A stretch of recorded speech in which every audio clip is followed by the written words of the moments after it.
teacher? You just babysit kids for pennies."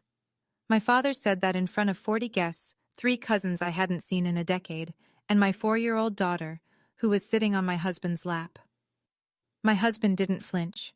He set down his fork, placed his napkin on the table, and he looked at my father the way you look at someone who just confirmed everything you already knew about them. He didn't say a word. 2 days later, my father would be sitting in a room full of 300 people, watching that same man receive something Gerald Whitfield could never buy with all the dealership money in Georgia. And for the first time in 67 years, my father had nothing to say. But I'm getting ahead of myself.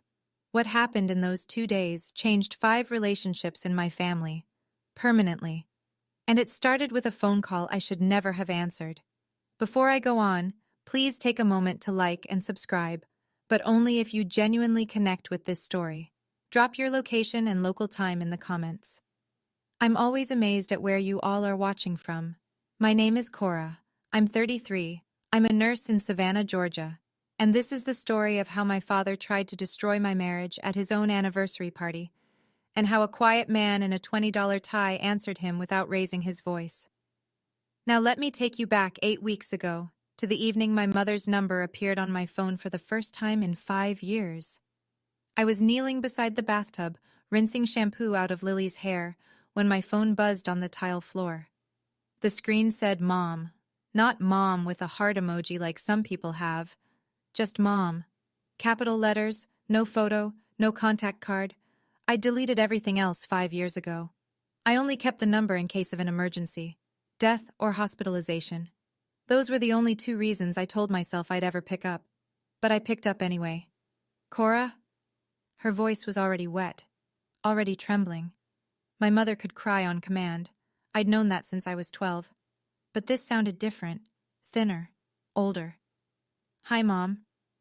Your father and I, we're having our 45th anniversary. A big gathering, family, friends, the whole neighborhood. I didn't say anything. Lily splashed her rubber duck. He's different, Cora. He asks about you. Last Christmas he sat in Lily's nursery, the room we set up for her when you were pregnant. He just sat there. I closed my eyes. 5 years ago, my father had stood in his kitchen, the same kitchen where he taught me to scramble eggs, and given me an ultimatum. His exact words, "You drop that teacher, or you don't walk through this door again." I chose Nathan. The door slammed. 5 years of silence followed.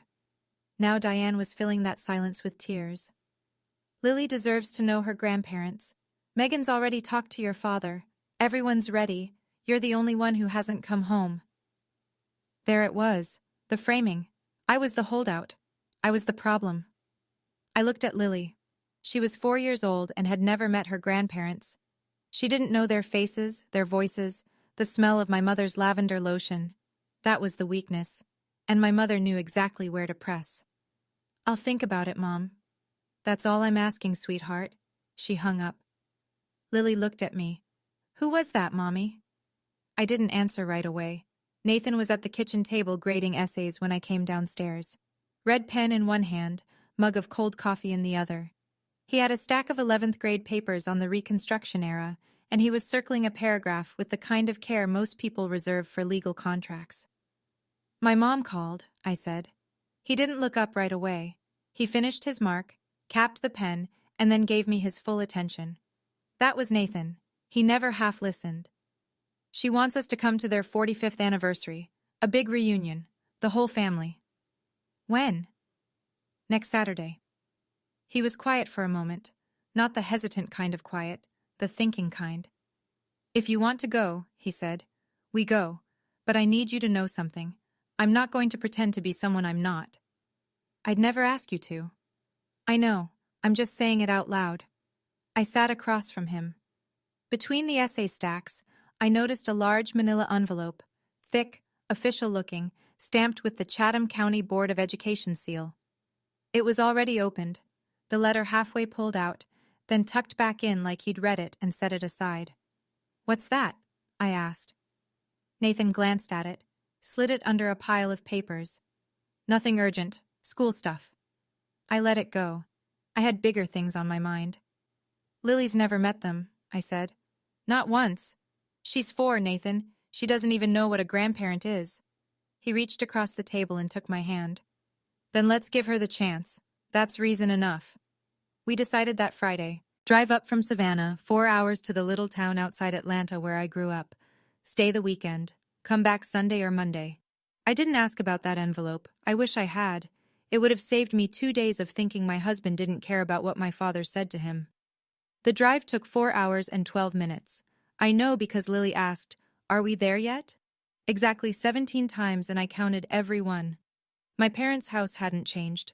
Ranch style, red brick, wide front lawn, American flag on the porch post. The same azalea bushes my mother planted when I was in middle school. The same cracked driveway where I learned to ride a bike. Everything frozen in place, like the house had been holding its breath for 5 years, waiting. My mother was at the door before we even parked. She came down the steps fast. Too fast for a 65-year-old woman who claimed her knees were giving out, and wrapped her arms around me. She smelled like lavender and hairspray. She held on for a long time, crying into my shoulder. "Oh, Cora. Oh, my girl." My father stood behind her in the doorway. He was wearing his good khakis and a polo shirt, his version of dressing up. He looked older, thinner in the shoulders. He nodded at Nathan, then extended his hand. Nathan shook it. The handshake lasted maybe 2 seconds. Then Gerald saw Lily. He crouched down, slowly, knees cracking, and opened his arms. "Well, who is this pretty little lady?" Lily looked up at me. I nodded. She walked to him. He picked her up and she giggled, and something inside me softened against my will. Inside, Diane had set out sweet tea and pound cake. The house smelled like lemon cleaner and pot roast. Normal. Safe. Almost. But in the living room, I noticed something. An extra place setting. A chair with a new cushion, a glass of water already poured, positioned right next to where I'd be sitting. "Who's that for?" I asked. Diane's eyes flickered. "Oh, a family friend is stopping by tomorrow." She changed the subject fast. Too fast. That empty chair. I should have paid more attention to it. Friday night. Just the 6 of us. Gerald, Diane, Megan, Nathan, Lily, and me. A small dinner before the big event. Pot roast, mashed potatoes, green beans from a can. The meal my mother had made every Friday since 1985. For the first 20 minutes it almost felt normal. Megan asked about Lily's preschool. Diane fussed over everyone's plates. Gerald carved the roast with the same serrated knife he'd had since I was born. Then he started. "So, Nathan." He didn't look up from his plate. "Still teaching?" The way he said still, like it was a chronic condition. Like Nathan had been diagnosed with something, and everyone was just waiting for the remission. "Yes, sir. 11th grade American history. I also coach the debate team." Gerald chewed, swallowed, wiped his mouth. "You know who I ran into last month? Travis Keller? You remember Travis, Cora?" I felt my spine stiffen. Vaguely. "Good kid. Just opened his 3rd dealership, BMW. He's not even 40 yet." Gerald was looking at Nathan when he said it, not at me, at Nathan. That's ambition. The table went quiet for a half-beat. Megan reached for the bread basket and said, "This pot roast is amazing, Mom." God bless her for trying. Under the table, I found Nathan's hand. He squeezed mine once. Calm, steady. Gerald wasn't done. "No offense, son. I just worry about my daughter's future. Teachers don't exactly retire rich." Nathan's jaw tightened. Barely, just a flicker. Then it was gone. "We're doing fine, Gerald. Thank you." "Fine," Gerald repeated, like the word tasted sour. "Fine is a low bar." Diane clinked her fork against her glass. "Who wants dessert? I made pecan pie." Gerald mentioned Travis twice more before the pie was gone, once about his trip to Italy, once about his lake house. Each time his eyes drifted to Nathan. This wasn't small talk. This was target practice. That night, I lay in my old bedroom staring at the ceiling. The glow-in-the-dark stars I'd stuck up there in 7th grade were still faintly visible. Little green ghosts of a girl who once thought this house was the safest place in the world. Nathan was on the air mattress beside the bed, reading to Lily. "Good night, Moon." She was almost asleep, her small fingers wrapped around his index finger. He did the voices, The quiet old lady whispering, "Hush," and Lily's eyes fluttered shut. He set the book down and looked at me. Neither of us spoke. We didn't need to. I stared at those ceiling stars and thought about what silence would cost. If I said nothing, if I smiled through the weekend and drove home and called it peace, what would Lily learn? That a man can be belittled at a dinner table and the people who love him just pass the bread? That being a good person means being a quiet target? 5 years ago, Gerald had told his golf buddies that Nathan would never buy Cora a real house. He said it at a 4th of July barbecue, loud enough for 3 tables to hear. Nathan had been standing 6 feet away, holding a plate of corn on the cob. He didn't say anything then either. Not because he was weak. Because he didn't think a man who measured everything in square footage was worth the argument. I left that night, packed my bag, drove to Savannah, and didn't come back. Until now.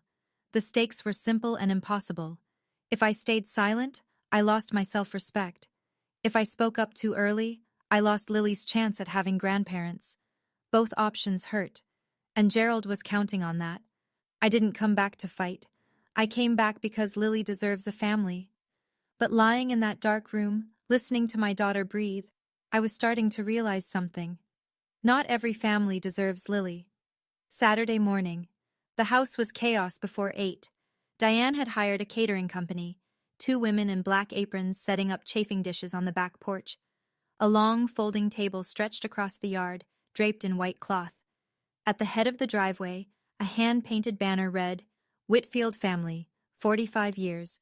Gerald was in the backyard directing traffic like a general. Move that table 6 inches left. No, the good chairs go in front. Where are the name cards? Name cards. At a family barbecue." I found him arranging place settings and asked, "Dad, how many people are coming?" "About 40, maybe 45. "And you invited the Kellers?" He didn't look up. "Travis is coming, yes. He's doing real well, Cora. You should catch up." I let a beat pass. "Did you invite Travis because of me?" He laughed, short, dismissive. "Don't flatter yourself. He's a family friend." Family friend. Travis Keller had been to our house exactly twice before I left. Both times at Gerald's invitation, both times seated next to me, both times after Gerald had loudly announced Travis's latest financial achievement. Family friend was a generous description. Megan found me in the kitchen 10 minutes later. She pulled me into the pantry, between the canned peaches and the bulk rice, and whispered, "Dad's been talking about Travis all week. He called him 2 days ago to confirm. Be careful." "Careful how?" She bit her lip. "He put Travis's name card next to your seat. I moved it. He put it back." My stomach dropped. Then Megan said something else, almost as an afterthought. "Oh, someone from Nathan's school called the house last week, asked if Nathan was going to some ceremony on Monday. I didn't catch the details. I told them he was traveling." I didn't connect it. Not yet. I should have. The first guests arrived at noon. By 1 o'clock, the backyard was full. Aunts and uncles I hadn't seen since my 20s. Second cousins whose names I'd forgotten. Neighbors who still called me Little Cora, even though I was 33 with a nursing degree and a child. Country music drifted from a Bluetooth speaker on the porch railing. Kids chased each other across the lawn. Diane floated between tables, refilling sweet tea and accepting compliments on the hydrangeas. And then a red BMW pulled into the driveway. Travis Keller stepped out like he was arriving at a magazine shoot. Navy blazer, no tie, loafers with no socks. He was 36 and looked it, in the way that money makes you look. Tanned, groomed, confident. Gerald crossed the yard in 4 strides. He shook Travis's hand with both of his. I watched from the porch. My father hadn't greeted Nathan with half that warmth.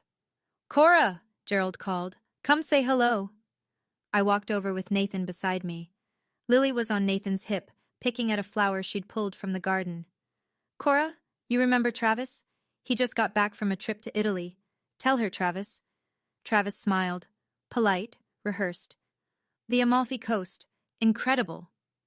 "And this is Nathan," Gerald said. He paused before the word. "Cora's husband." The pause was a scalpel, small and precise. Everyone heard it. Travis extended his hand. Nathan shifted Lily to his other hip and shook it. Good to meet you, Nathan said. Likewise, Gerald clapped Travis on the shoulder.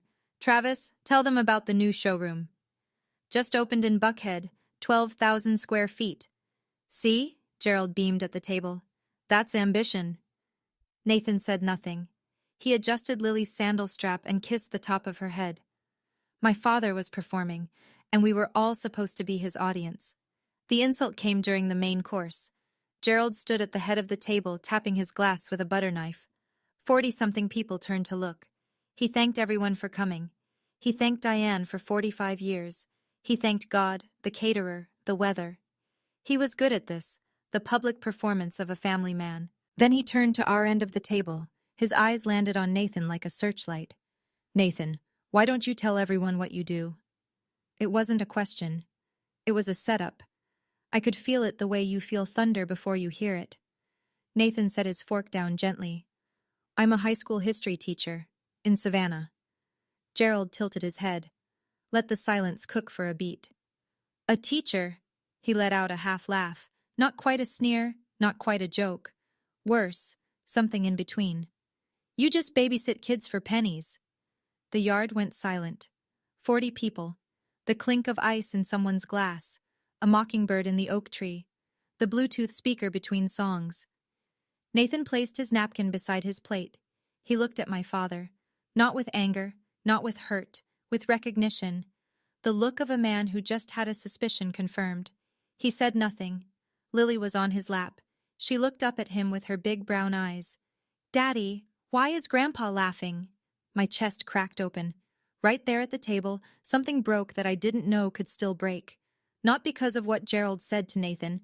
Nathan could handle Gerald. But Lily heard it. My 4-year-old heard her grandfather call her father worthless, and she didn't understand why the adults were frozen, and she didn't understand the silence, and she asked the only honest question anyone at that table had the courage to ask. That was my limit. 3 seconds of silence, maybe 4. It felt like 30. Aunt Ruth looked down at her potato salad like it held the secret to time travel. Uncle Jim cleared his throat. Diane reached for her glass and missed it by an inch. I opened my mouth. My voice came out steadier than I expected. Dad, Nathan is the hardest working person I know. You owe him an apology. Gerald didn't blink. I'm just stating facts, Cora. I didn't get where I am by being sensitive. This isn't about being sensitive. This is about basic decency. He waved his hand. The same hand gesture he used to dismiss salespeople at his dealership. Lighten up. It was a joke. Diane stood. Let's not ruin the party. Gerald, come help me with dessert. She was already walking toward the kitchen, her heels clicking on the patio stones, pulling the disaster behind her like a curtain. No one moved. Travis sat 2 chairs away, swirling his wine, studying the label like it was the most fascinating thing he'd ever read. Not one person at that table said a word in Nathan's defense. Not one. Gerald straightened his collar. No offense, Nathan, but in this family, we build things. We don't babysit. Nathan looked at him for one more second. Then he turned to Lily. Hey, sweetheart. His voice was soft, warm, completely unchanged. You want to go see the fireflies in the yard? Lily's face lit up. Yes! He lifted her off his lap, took her hand, and they walked across the lawn together, past the banner that read Whitfield Family. 45 years. Past the catering table, past the 40 guests who watched them go and then turned back to their plates as if nothing had happened. That was the moment I realized this family didn't just fail to protect us. They participated. I wanted to leave that night. I told Nathan while Lily slept between us on the air mattress, her small chest rising and falling like a metronome. My voice was a whisper, but the anger wasn't. We're leaving tomorrow morning. First thing. I'm done. Nathan propped himself on his elbow. In the dark, I could only see the outline of his face. I need to ask you something, he said. Can we stay until Monday? I almost laughed. Monday? Why would you want to spend one more minute in this house? We won't be in this house. We'll be in Savannah. He reached over to his bag on the floor and pulled out the manila envelope, the one from the kitchen table back home, the one stamped with the Chatham County Board of Education seal, the one I saw and didn't ask about. He handed it to me. I opened it in the faint light from the window. A formal letter, embossed letterhead, words I had to read twice to believe. Teacher of the Year? Chatham County. The ceremony is Monday afternoon at the Civic Center. I stared at him. Nathan, when did you find out? 3 weeks ago. 3 weeks. And you didn't tell me? He was quiet. Then, I didn't want you to think I was trying to prove something to your father. That's not what this is about. It was never about him. Then what is it about? My students wrote letters. My principal said they've been planning this for months. I wasn't going to go. But Marcus, you remember Marcus Hall? He called me yesterday and said he's flying in from Atlanta to speak. I held the letter against my chest in the dark. My husband had been carrying this in his bag the entire trip and hadn't said a word. Not when Gerald called him a babysitter, not when 40 people looked away. He didn't need Gerald's approval. He never had. Sunday morning. Megan texted me at 7. Coffee? That place on Main? I left Nathan and Lily asleep and drove to a small diner 2 blocks from the house. Megan was already in a corner booth, hands wrapped around a mug, looking like she hadn't slept. I need to tell you something, she said before I sat down. Okay. Dad planned this, all of it. I slid into the booth. Planned what exactly? Travis, the seating, the question about Nathan's job. She lowered her voice. 2 weeks before the reunion, Dad called Travis directly. I was in the hallway. He said, and I'm quoting, I want you there, sitting next to Cora, so she can see what she could have had. I let that land. There's more, Megan said. He told people, Mrs. Patterson, the Hendersons, the Lyles, that you and Nathan were having problems, that you were probably getting a divorce soon. He said it like it was fact. That's a lie. We're not having any problems. I know, but he said it 3 weeks ago, before you even agreed to come. She looked at me. Don't you see? He set the stage. If you showed up without Nathan, it confirmed his story. If you showed up with Nathan, he'd embarrass him until you wished you hadn't. The coffee was bitter, and my hands were shaking. Why didn't you tell me sooner? Megan's eyes went glassy. I've been living under his roof my whole life, Cora. I didn't know how to say no to him. I still sleep in my childhood bedroom. I'm 37. She wiped her eyes with her napkin. I should have called you. I'm sorry. I reached across the table and held her hand. My sister. My complicated, complicit, frightened sister. For the first time, I saw her not as Gerald's ally, but as his other prisoner. This wasn't a reunion. It was a courtroom, and Nathan had been the defendant before he ever walked through the door. Okay, I need to pause the story for a second. Looking back on that Sunday morning at the coffee shop with Megan, that was the moment I realized this was never about Nathan's salary. It was never about money. It was about control. My father couldn't stand that I chose someone he didn't pick for me. He built an entire evening around punishing me for it. So let me ask you, why do you think Gerald went to all that trouble? The seating chart, Travis? The lie about my marriage? Drop your answer in the comments. I genuinely want to know what you think his real motivation was. All right, let me get back to what happened next. I went back to the house after coffee with Megan. I thought about packing the car. I thought about it hard. But Sunday brunch was already underway. About 15 people, the overnight relatives, a few neighbors who wandered back, gathered around the dining room table. Scrambled eggs, biscuits, grits, and Gerald at the head, holding court. Nathan was helping Lily cut her pancake into triangles. He was wearing the same calm expression he wore in his classroom. Steady, present, unreachable. Gerald was talking to Uncle Jim, but his voice carried. It was meant to. You know what teachers make in Georgia? 45, 50 grand if they're lucky. My receptionist made more than that, and she only worked 4 days a week. A few people chuckled. The polite kind. The kind that said, I don't want to be involved, but I also don't want to be rude. Gerald turned to Nathan, smiled. The smile of a man twisting a knife and calling it a handshake. No hard feelings, right, Nathan? I just worry about my little girl. Nathan looked up from Lily's pancake. I appreciate your concern, Gerald. 4 words. Gerald's smile faltered. Just a crack. He wanted a fight. Nathan gave him nothing. So Gerald changed targets. He leaned toward Lily. My daughter, 4 years old, syrup on her chin. You know, sweetheart, if your daddy had a better job, you could have a bigger room. Grandpa could buy you the prettiest dollhouse in the whole world. Your daddy's boss doesn't pay him enough for one, does he? I heard the words hit the air like stones dropping into still water. Every ripple moved outward across the table. Megan froze with her fork halfway to her mouth. Diane reached for the jam. Uncle Jim studied his biscuit. And something inside me went very, very quiet. The kind of quiet that comes right before a decision you can't take back. I stood up. Not fast, not dramatic. I set my napkin beside my plate, pushed my chair back, and stood the way you stand when you've made a decision that's been building for 5 years and 3 seconds. Dad. He looked at me, still smiling, still performing. You will not talk to my daughter about her father that way. Not today. Not ever. The smile dimmed. I'm just being honest, Cora. No, you're being cruel, and you're doing it in front of a 4-year-old. Diane's hand shot across the table toward mine. Cora, don't make a scene. Mom. I looked at her. A scene was made the second Dad decided to humiliate my husband at his own anniversary party. I just wasn't the one who made it. The room went tight. 15 people breathing shallow. Uncle Jim set down his fork. Aunt Ruth pressed her lips together and stared at the tablecloth. Then Megan did something I never expected. She stood up. She didn't say a word. She just pushed her chair back and walked around the table until she was standing beside me, shoulder to shoulder. It was a small thing, 6 steps and a change of position.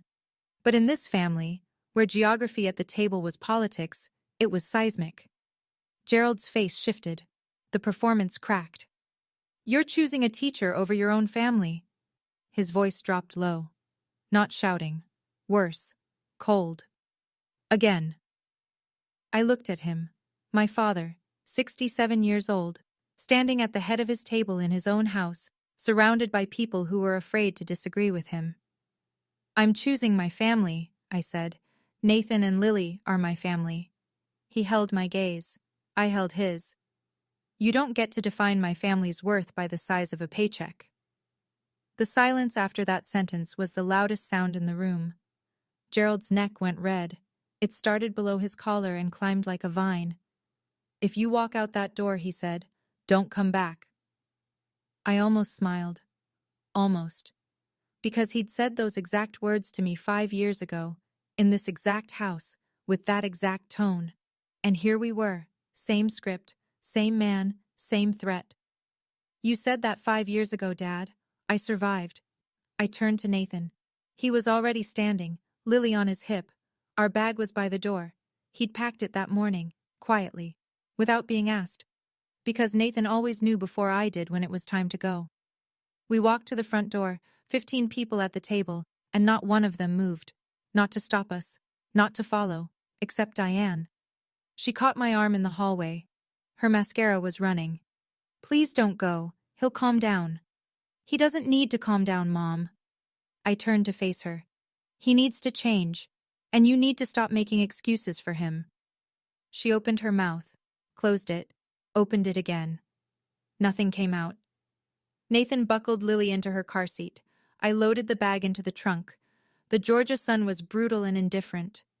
Megan came through the front door, walking fast. She leaned into my open car window, eyes red, voice barely above a whisper. I'll call you tonight. I squeezed her hand through the window. Then I put the car in reverse. As we backed out of the driveway, I looked in the rearview mirror. Gerald was standing on the porch, arms crossed, jaw set. Diane was beside him, clutching a dish towel. Neither of them waved. Lily's voice came from the back seat, small, clear. Are we going home, Mommy? Nathan turned around and smiled at her. Not yet, Ladybug. Daddy has something to do tomorrow. I didn't know it yet, but tomorrow would be the day everything shifted. We drove to a motel 20 minutes from my parents' house. I didn't want to make the 4-hour drive to Savannah that night. Not upset, not in the dark with Lily in the back seat. We'd leave first thing Monday morning. Nathan didn't push. He carried Lily inside, tucked her into the stiff motel bed, and sat on the edge while she fell asleep with her stuffed elephant. Are you okay? I asked from the doorway. He looked at me. I'm better than okay. I just didn't want Lily to hear those things. She's 4, she won't remember. She might. We didn't sleep much. We lay in the dark and listened to the ice machine hum outside the door. At some point, I rolled over and said, "I'm proud of you." And Nathan said, "I didn't do anything." And I said, "I know. That's why." Monday morning. We were on the road by 7, 4 hours to Savannah. Lily fell asleep before we hit the interstate. At 11, we pulled into our driveway. Nathan showered, put on his good shirt, the white Oxford he wore to parent-teacher conferences, a navy tie, the $20 tie I bought him at Marshall's 3 Christmases ago. I put on a sundress. Lily wore her yellow flower dress. Nathan called Principal Dawson to confirm. "Nathan, the auditorium is packed," Dawson said through the speakerphone. "Your students have been rehearsing their letters all weekend. Half the county is here." Nathan straightened his tie in the hallway mirror. His hands were steady. My phone buzzed, a text from Megan.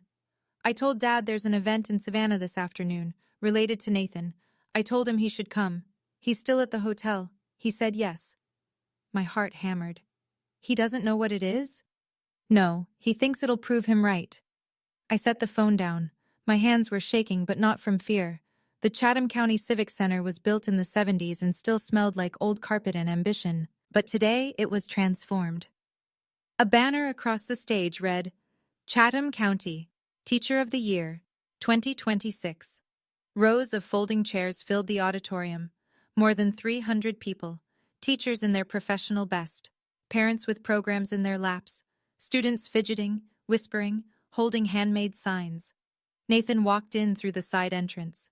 Principal Dawson met him with a handshake and a lapel pin. I took Lily to the 3rd row. Good seats, close enough to see his face. The ceremony opened with the Pledge of Allegiance. Then Superintendent Martha Collins stepped to the podium. She was a tall woman with reading glasses on a chain and the kind of voice that made you sit up straighter. "Every year," she began, "we recognize one educator who represents the best of what this profession can be. Not the flashiest, not the loudest, but the one whose impact is measured in lives changed." I scanned the auditorium. 3 rows behind me, on the left side, I saw them. Gerald, Diane, sitting in folding chairs like everyone else. Gerald was wearing his polo shirt from the reunion. He hadn't brought other clothes. Diane had her purse on her lap, clutched tight. They looked out of place, uncomfortable, like people who had walked into a room expecting one thing and sensing something else entirely. "This year's recipient," Superintendent Collins continued, "has given 12 years to public education. He has coached debate teams to state championships. He has volunteered hundreds of hours mentoring at-risk youth in our community. And in the words of one former student," she paused, adjusted her glasses, "he is the only reason I'm alive today." She turned toward the wings of the stage. "Please welcome Mr. Nathan Brennan." The auditorium erupted. 300 people stood. Lily bounced on my lap and yelled, "That's my daddy!" And 3 rows back, Gerald Whitfield did not move. Nathan took the stage the way he entered every classroom, without fanfare. He adjusted the microphone. He looked out at the crowd. He found me in the 3rd row and gave me the smallest nod. But before he could speak, Superintendent Collins announced the student tributes. The first voice belonged to Dr. Marcus Hall, 28 years old, white coat ceremony behind him, residency ahead of him. He walked to the podium with a folded piece of paper and hands that shook. "When I was 16, Marcus said, "I was sleeping in my car." The auditorium went still. "My mom was gone. No family, no address. I showed up to school every day because it was warm and because Mr. Brennan never asked me why my clothes smelled like motor oil." He unfolded the paper. His voice cracked. "He found out I was homeless. He didn't report me to some office. He drove me to school every morning for a year. He paid for my AP exam fees out of his own pocket. He co-signed my college application fee waiver, and when I got into Emory, when I stood there in my white coat last year, he was the only adult in the front row." Marcus stopped, wiped his eyes. 300 people were silent. "I'm a doctor today because a teacher believed in me when nobody else did." The applause came in waves. People were crying. The woman next to me handed me a tissue and I realized I needed one. Then Jamie Ostrowski, 24, first-generation college graduate, now a young attorney in Macon, stepped up. Mr. Brennan taught me that history isn't about memorizing dates, it's about understanding why people make the choices they do. He changed how I see the world. I turned around. I had to see. Gerald sat rigid. His hands were clenched on his thighs. Diane was pressing a handkerchief to her face. Not performing this time. Just crying. Gerald's mouth was a thin line. His eyes were locked on the man standing on that stage, the man he'd called a babysitter 2 days ago. And for the first time, he was seeing Nathan through 300 pairs of eyes that weren't his own. Nathan stepped to the microphone. He didn't have a prepared speech, no cards, no notes, just his hands resting lightly on the podium like he was about to start a Monday morning lesson. "I'm not good at speeches," he said. A few people laughed softly. "But I want to say something." He paused. "Someone told me recently that what I do is babysitting for pennies." A ripple of quiet laughter. They thought it was a joke, a self-deprecating opener. Nathan let it settle. "And I thought about that. I thought about it all weekend." The laughter faded. Something in his voice told them this wasn't a punchline. "Here's what I realized. They were right about one thing. I don't do this for the money. I never did." He looked at Marcus in the front row, at Jamie, at the 17-year-old kid with the homemade poster that said Mr. B changed my life. "I do this because a 16-year-old kid sleeping in his car deserves someone who showed up.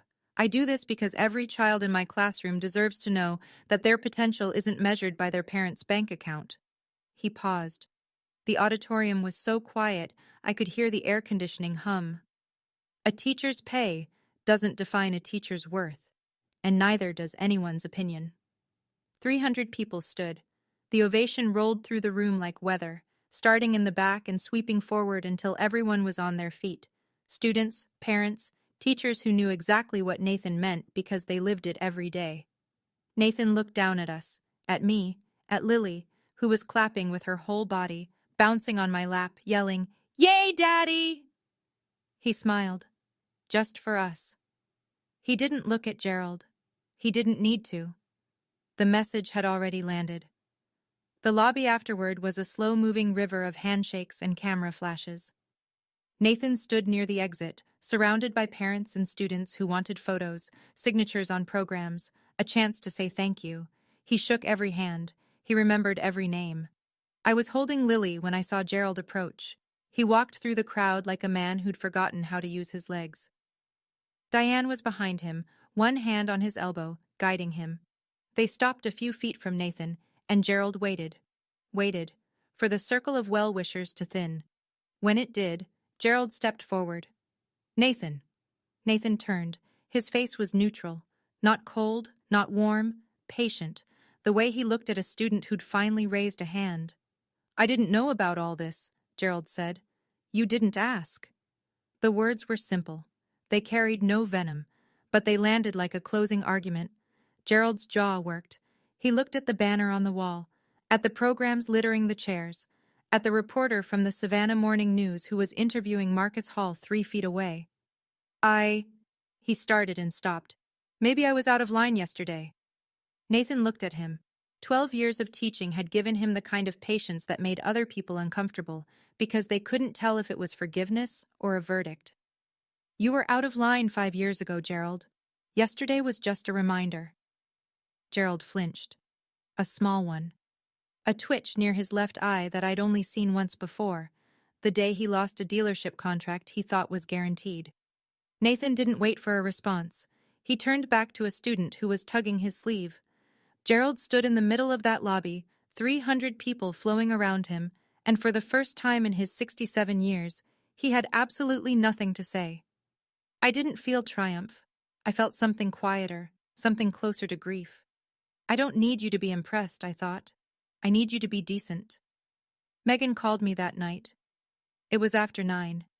Lily was asleep in her own bed for the first time in 4 days. Nathan was in the kitchen, washing dishes, humming something low. "He hasn't said a word," Megan said. "Not since we left the auditorium." "Nothing?" "Nothing. He sat in the hotel parking lot for 20 minutes before starting the engine. Just sat there, staring at the steering wheel. I've never seen him do that. Dad always has something to say. Always." I leaned against the kitchen doorframe and watched Nathan scrub a pot. On the drive back, Megan continued, he pulled into a gas station, got out, stood by the pump, and didn't pump gas. He just stood there, then he got back in. What about Mom? She's been crying, the real kind this time. She called your name twice in the car when she thought I wasn't listening. I closed my eyes. And then, Megan said, about an hour from home, Dad finally spoke. He said one thing. What? He said, that kid, the doctor. He called Nathan the only adult who showed up. I waited. That's it, Megan said. Then he went quiet again. I pressed my palm to my forehead. This was not the Gerald I knew. The Gerald I knew would have driven home, poured a bourbon, and crafted an argument for why the ceremony meant nothing. The Gerald I knew didn't go silent. It's not an apology, I said. No, it's not. But it's something. It's the most I've ever seen from him. We sat in the quiet for a moment. Two sisters on opposite ends of a phone line, trying to figure out if a 67-year-old man could bend without breaking. I've never seen Dad look small before, Megan said. He looked small tonight. I didn't know if that made me feel better or worse. The article ran Wednesday. Savannah Morning News. Local teacher named Chatham County Teacher of the Year.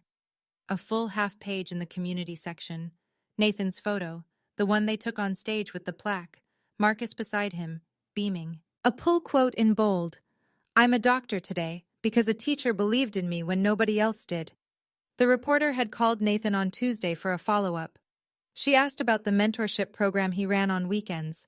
She asked about the debate team's state championship run. She asked how it felt to be recognized.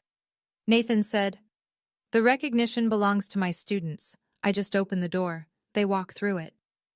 That quote made it into the article too. And then Megan did something small and deliberate. She shared the article on Facebook, tagged nothing, wrote nothing, just the link, posted it, and walked away. Within 2 days, every person in my parents' social circle had seen it. The Hendersons, the Lyles, the women from Diane's garden club, the men Gerald played cards with at the VFW, and Mrs. Patterson. She called Diane on Thursday morning. Megan told me about it later. I saw the article, Mrs. Patterson said. Nathan seems like a wonderful man. I have to say, Diane, Gerald told me they were having problems, told me Cora was getting a divorce. Dead silence on the line. That doesn't look like a woman getting a divorce.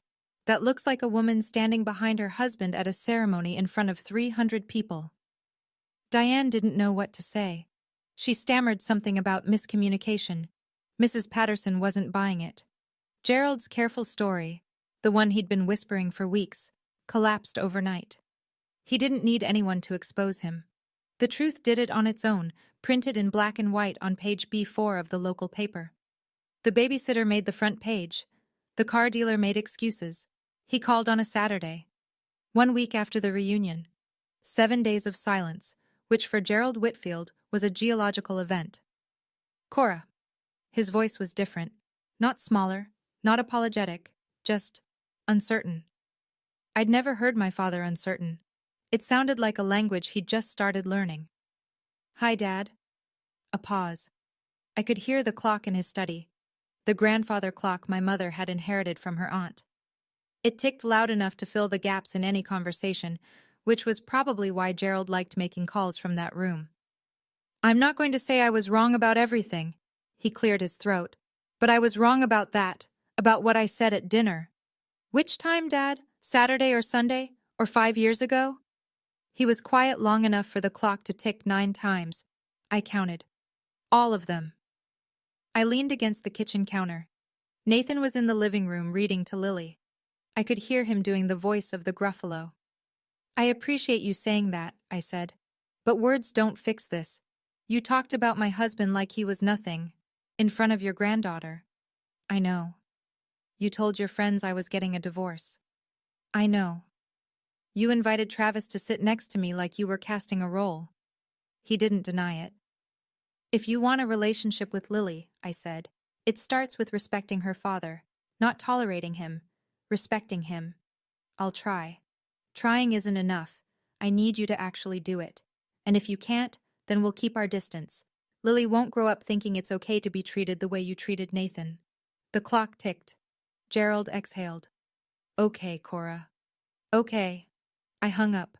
No tears, no hugging, no dramatic music. Just a line drawn in clear, calm language. A boundary that should have existed 5 years ago.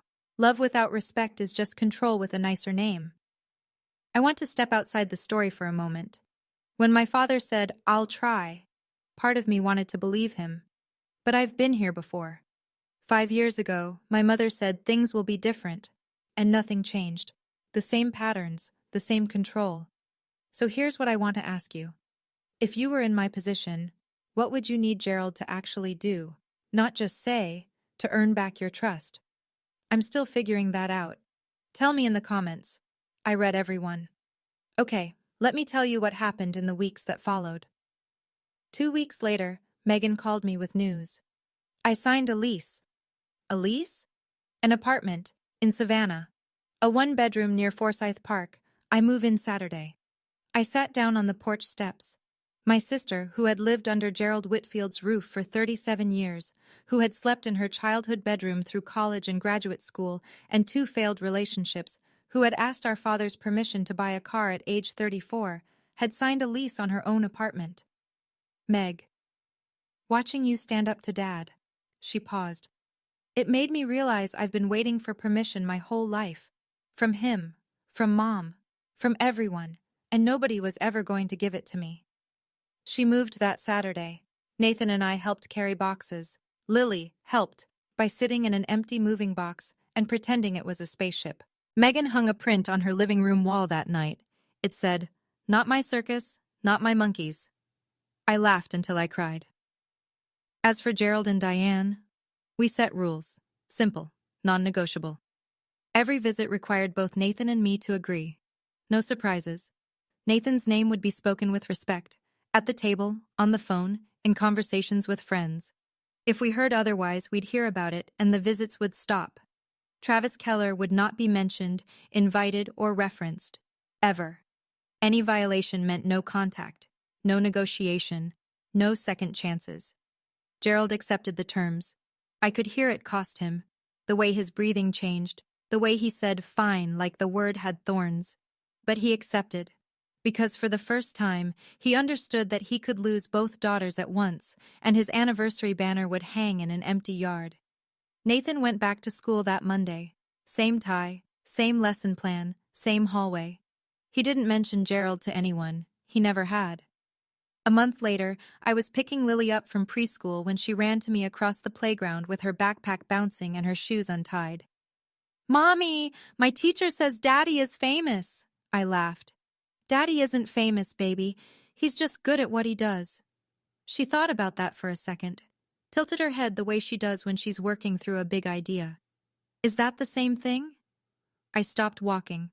I looked at my daughter, 4 years old, shoelaces dragging, wisdom falling out of her mouth like spare change, and I thought about everything that had led to that sentence. "Yeah," I said. "Maybe it is." We drove home. Nathan's car was already in the driveway. Through the window I could see him at the kitchen table, grading papers, red pen in hand, mug of coffee going cold beside him. The same scene I'd walked into 1,000 times. The same man. Unchanged. Unbroken. His Teacher of the Year plaque sits on the bookshelf in our living room now. Next to it is a framed photo from the ceremony. Nathan and Lily on stage, Lily's arms around his neck, both of them laughing at something only they understood. I didn't go back to that reunion to get revenge. I went because I wanted my daughter to know her grandparents. What I got instead was a reminder that stayed with me every day since. You can't control how people see you, but you can control who you allow at your table. My father measured people in dollars. My husband measures them in potential. And every morning when Nathan Brennan puts on his $20 tie and drives to a building full of kids who need him, he is worth more than Gerald Whitfield ever understood. Respect isn't earned by a bank statement. It's earned by showing up, especially when no one's watching. That's my story. Thank you for staying until the end. It means more than you know. If you've ever had to set a boundary with someone you love, a parent, a sibling, someone who was supposed to be in your corner, I'd love to hear how you handled it. And if this story reminded you of someone who deserves more respect than they're getting, share it with them. There's another story waiting for you in the description. It's about a woman whose in-laws tried to take credit for everything she built. I think you'll connect with it. Hit subscribe so you don't miss it. I'll see you there.